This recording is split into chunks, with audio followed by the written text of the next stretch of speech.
Good afternoon. I'm Dara Bunjon. I'm the food enthusiast here at J. Moore Living. I'm a food writer, food stylist, PR maven, and a frustrated baker. Those of you joining us live, drop your questions into the comment box and I will check from time to time. You'll see me turn my head to see any questions that we have. Today's guest is Eve Wachhaus. She is a passionate foodie, cultural anthropologist, environmentalist, and chief operating officer of the Pearlstone and Hazon, a 31-year veteran in hospitality in the hospitality industry.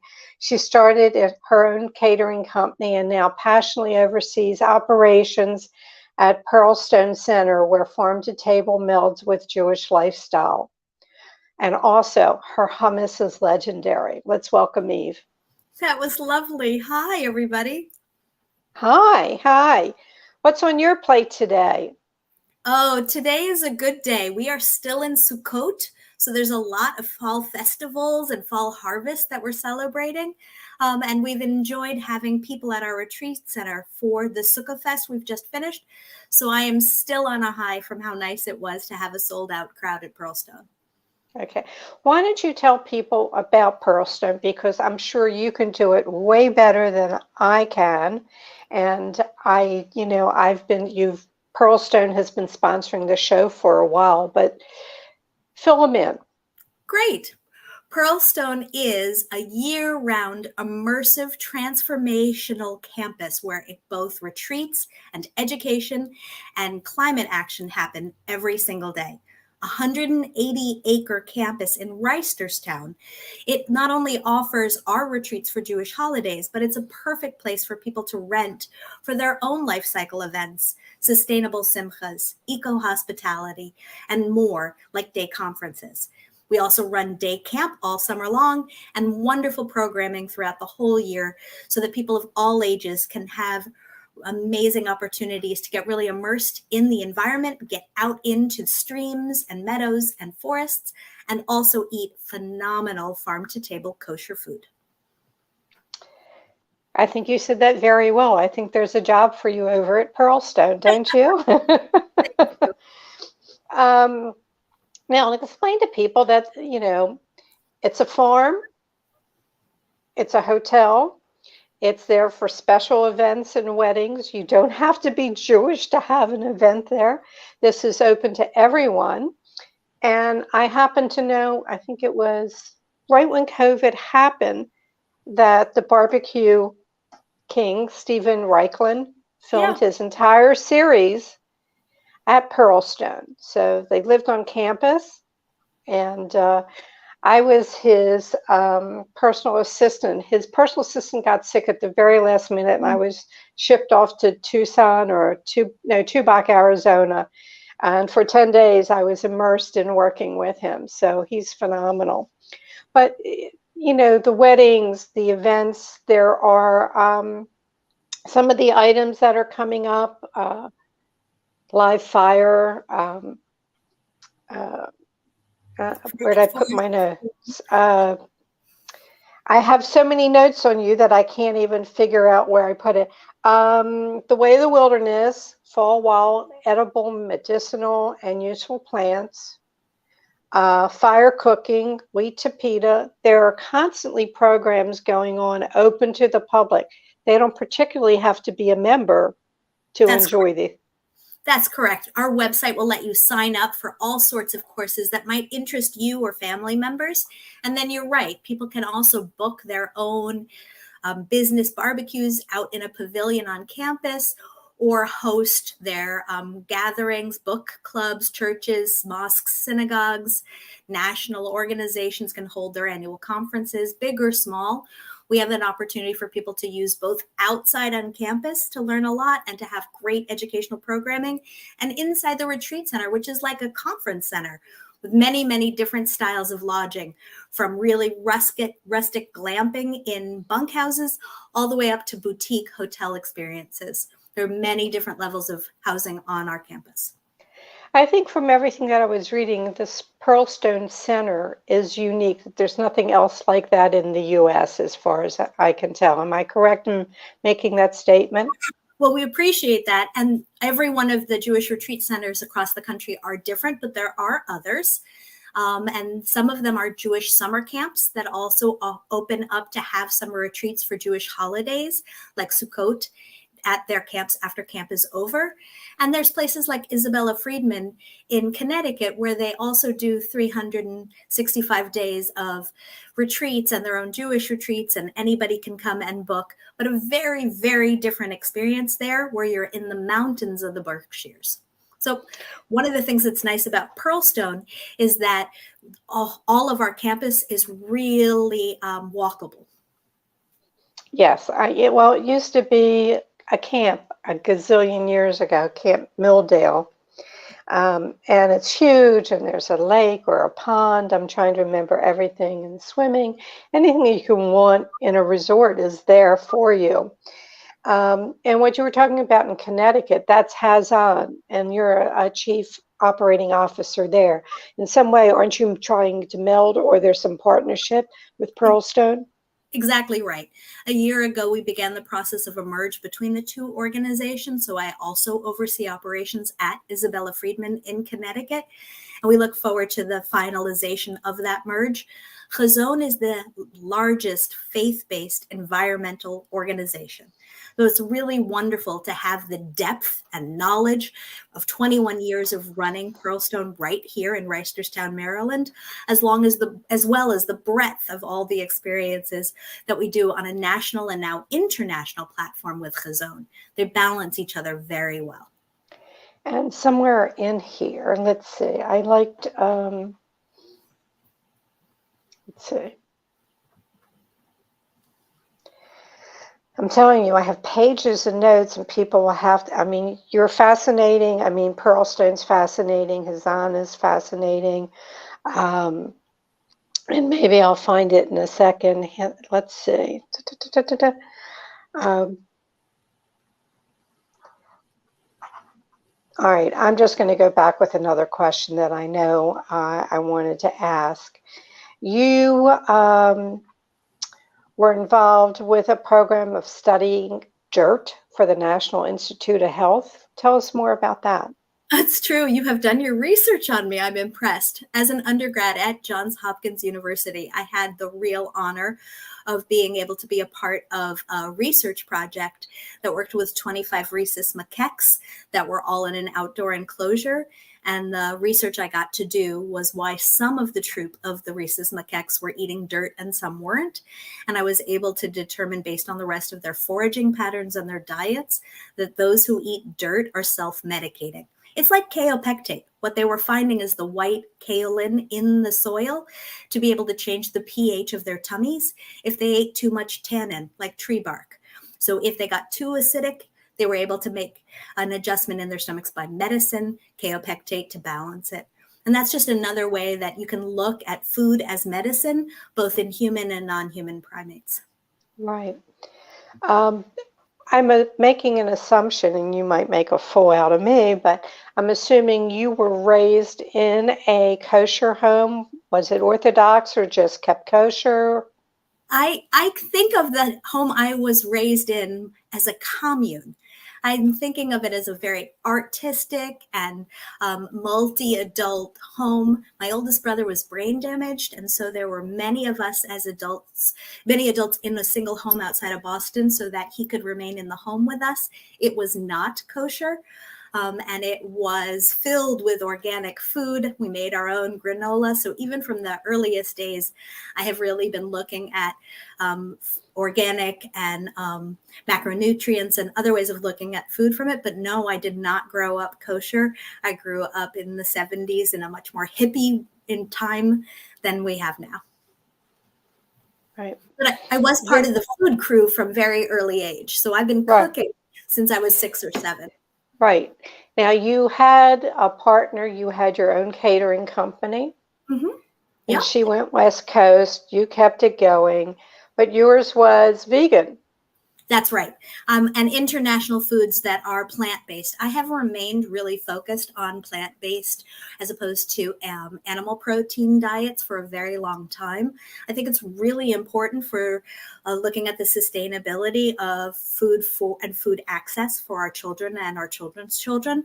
And so my company, which was called Eden, because I thought it was funny for people to call Eden Catering Eve speaking, to have it be really a celebration of the harvest of a garden. Perfect. And you have a website that will float up here, and I just think it's really quite funny. Do what Emma says. That's EMA says.com. And I looked up and I was curious, what is, it's not EMMA. I was going to ask you, well, who's Emma in your life? And then I found out that Emma is sort of the Hebrew word for mother, or that's right. That's right. So my website basically means listen to your mother. It has been a little more dormant during the pandemic than it certainly was before. It was much more active then, but you'll find really strong sprinkling of both recipes for big centerpiece family style, mainly vegetarian Mediterranean food, but you'll also find some encouragement there too, particularly for women, and reassurance that the skill sets and the ingredients you were born with are already enough. Well, I think you're part of some program called Just Strong. Oh yeah, that's amazing. So as part of being a food blogger and having my own website, there are people who sponsor me, really I believe in the message they are. And Just Strong is an international organization to support women of all bodies and all choices of exercise to feel empowered to get moving. And I think some of the other, that you were in charge of Habitat for Humanity in Harrisburg. That's right. I was the executive director of, we'll call them the affiliates of Habitat for Humanity of the greater Harrisburg area. For many years, I care a lot about some of the basic needs of human life, food, clothing, and shelter. And so I cared a lot about housing justice. At the time I worked for Habitat, somebody moved into a Habitat home out of poverty housing every 7 minutes somewhere in the world. And in Harrisburg, rather than building new homes, we worked with existing low-income homeowners to have their homes come back up to code. Mm-hmm. Okay. That was really a pleasure to be a part of. You know, what amazes me, the guests that I have on the show, and I go, you know what, I haven't accomplished a whole heck of a lot with my life, and I think about everything and the passions that the people have that you have, or Kat Smith and Kaya, who were on last week, who've created a place in Baltimore that make kitchens available at a cost-effective price, mm-hmm. people starting their business. Or even before that, it's, Molly Gilbert and her passion and, raising a family and creating these cookbooks, and just, it blows my mind. And I go, I just have my little talk show. I don't feel like but just amazed the passion and the depths that people will go to follow their dreams and help the humanity out in what they do. So it takes me back. So I'll say thank you on that. In reading your Instagram account, which is Emma, EMA, says that your handsome husband, because that's what you call him, your handsome husband loves to bake. That's right. All the sourdough in my house is made by my husband, and it is delicious, and it is a great feeling to be in your home and smell bread rising and then bread baking in the oven each time he bakes it. It's really a gift back to our family. Yeah. How did you two meet?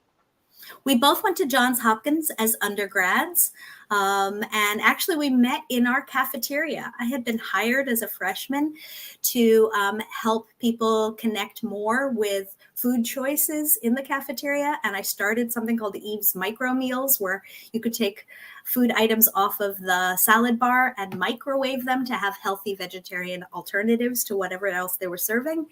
And one day I was talking to people as they came in the door, and my handsome, not yet husband walked in, and I instantly knew that's somebody I wanted to talk to. Great. So if I'm not being too nosy, but you can say none of your business. So what does he do? Is he vegetarian? How did the baking come to be? Tell me. Aaron is a foodie. I have lucked out to have a partner who is interested in discovering new foods and trying out new recipes, and I can rely on to make brilliant meals because, as you mentioned, sometimes I'm a little busy. And while I love cooking and I love preparing foods, I also love having a supportive partner who can make those delicious meals for me. So he's always been a foodie and has always cooked and baked in our home.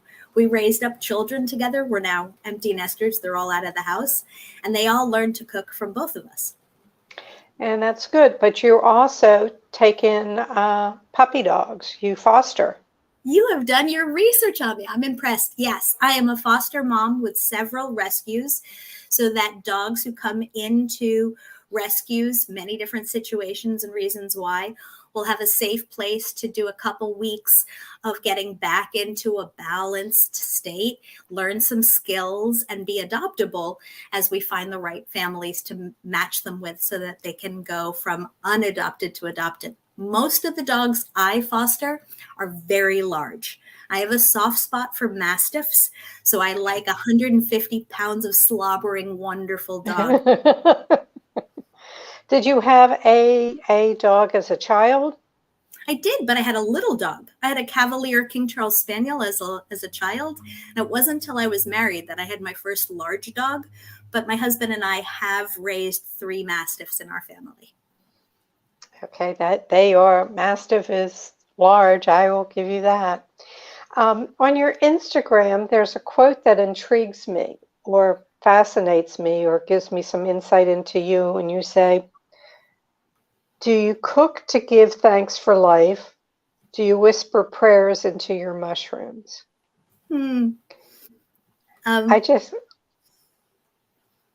That's me. Yeah, that's an Eve quote. And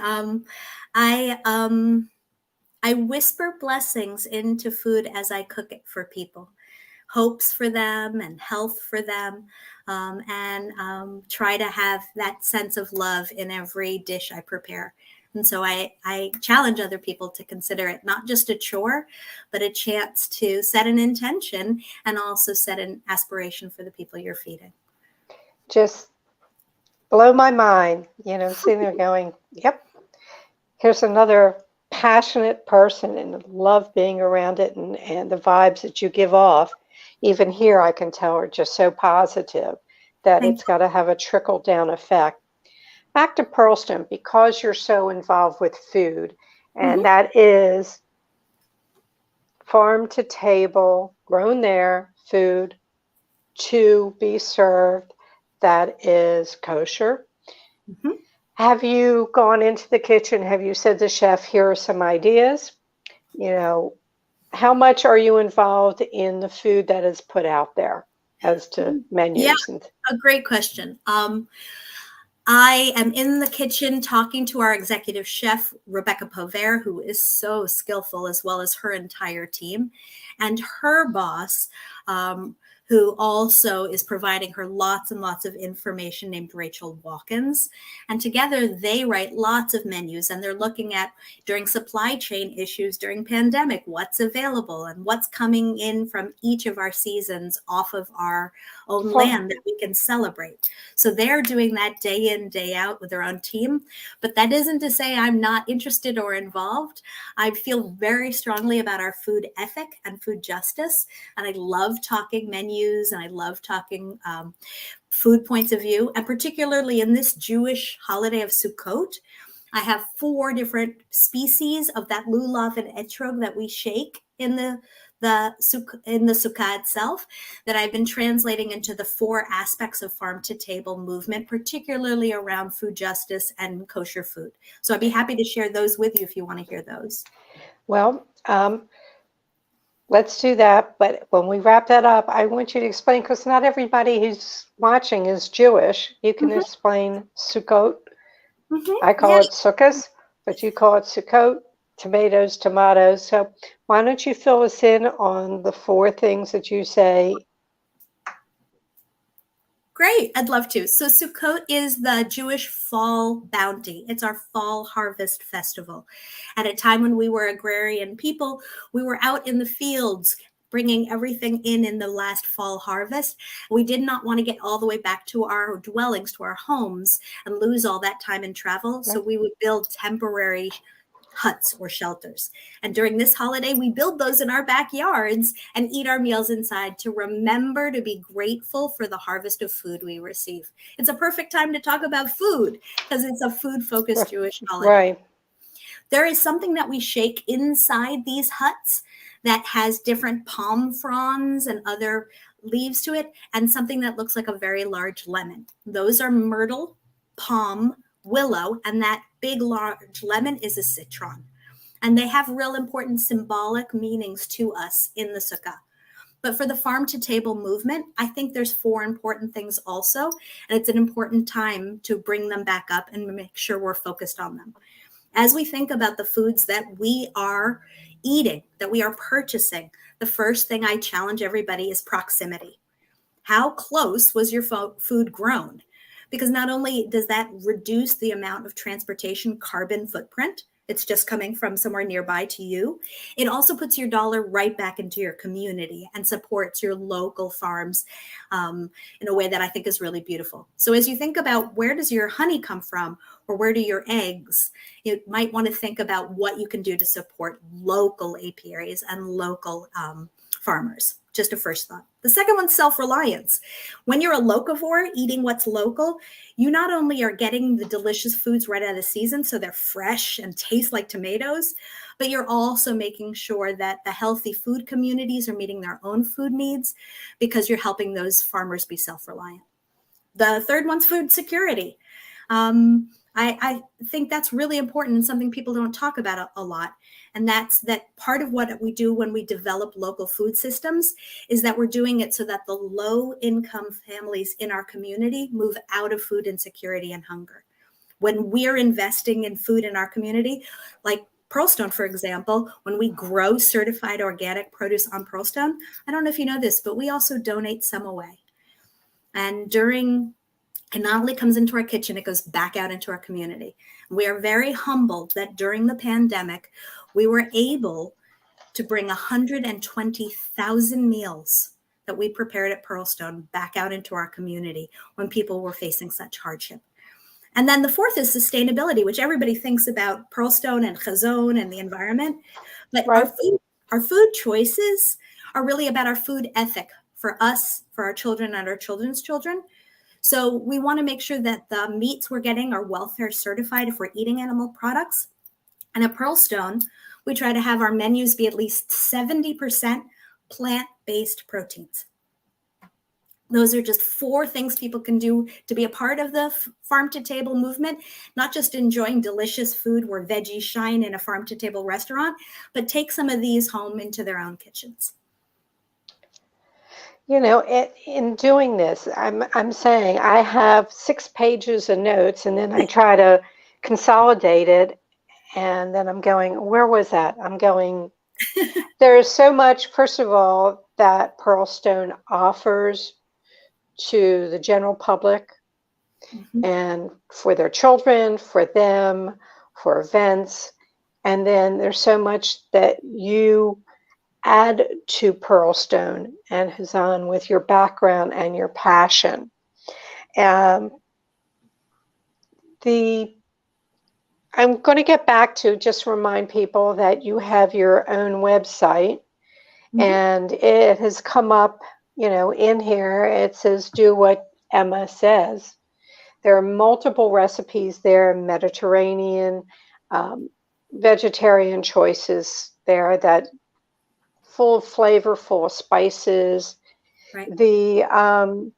But noticing on your Instagram that you got on the bandwagon with the butterboard.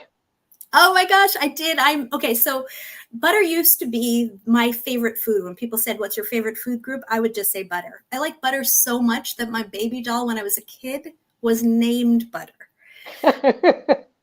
So I recently have started making butter boards. It's perfect to be able to slide my handsome husband's sourdough straight through. But you know what else is brilliant in a butter board? Radishes. It's very French to mix butter, good finishing salt, and radishes. And they are beautiful right now. So it's a great opportunity to have butter boards that really celebrate some of the foods we're getting out of the earth now. Right. But I was sitting there going, all right, she's on the bandwagon. And at least she can say butterboard. Somebody had to tell me, this was a number of years ago, to say charcuterie. Yeah. And, that's not an easy word to say. And I think there is an audio for the videos on Facebook. And it's somebody trying to say charcuterie. I'll have a chucharuti board. I'll have it. So it's cute. Let's see. We covered this. Page 2. And I saw on your Instagram that you had a Bougie grilled cheese. Why don't you tell people what a Bougie grilled cheese is? Of course. Bougie grilled cheese is a chance for people to put lots of really decadent fixings inside their grilled cheese sandwiches and elevate it. So you can caramelize shallots and onions. You can add really wonderful sauces like harissa. You can add and give it a real kick. You can add lots and lots of different kinds of cheeses and just make it a really decadent sandwich. So I usually put out a variety of ingredients, fire roasted peppers, different cheeses, different breads, different aiolis, and let people mix and match what they want and grill those off for them in really good butter. And that makes all the difference. And then there's dipping sauces for bougie grilled cheese sandwiches. The old croque monsieurs and croque madames are toasted sandwiches that go into sauces. You can really be very inventive in your own home and find delicious ones that you want to be dipping each bite after bite into. So I put some of those up on my Instagram. All right. So everybody, all the links to that is at doasemmasays.com, and you can link to her Instagram. There's many recipes. It's worth delving into. And to remind people to learn more about Pearlstone, it's pearlstonecenter.org. And, take 10 minutes to go through it. They're great programs for children and adults. And just because it's fall doesn't mean you can't be outside enjoying what Pearlstone offers. Now, Eve, we come to my questions, the end of the show. What has been your best bite of the week? And don't say butter. Okay, my best bite of the week was at Pearlstone during Sukkot Fest, where our chefs made this amazing sweet potato and chickpea quinoa cake, and they topped it with ahi verdi. And ahi verdi is my favorite of all of the sauces that our kitchen makes. Really decadent, really delicious, and starting to bring those sweet potatoes of fall into the food we're preparing. Best bite of the week, hands down. Okay. If you could give your 18-year-old self a piece of advice, what would it be? Play more in the kitchen. I'm in all the time, but I am always grounded when I'm surrounded with food and dogs and people and laughter. That it's the place where I think really Your soul. Community is, but where my soul is too. Yeah, I was going to say that. Yeah. I'm at a point now that I had, I can't think of her name, Sheet Pan Desserts, and she had this chocolate chip cookie brittle. And I made it, but I don't need all of it. And my neighbors, it's like, who wants to come for this? I made her challah recipe. I make these things because I enjoy the process of making it.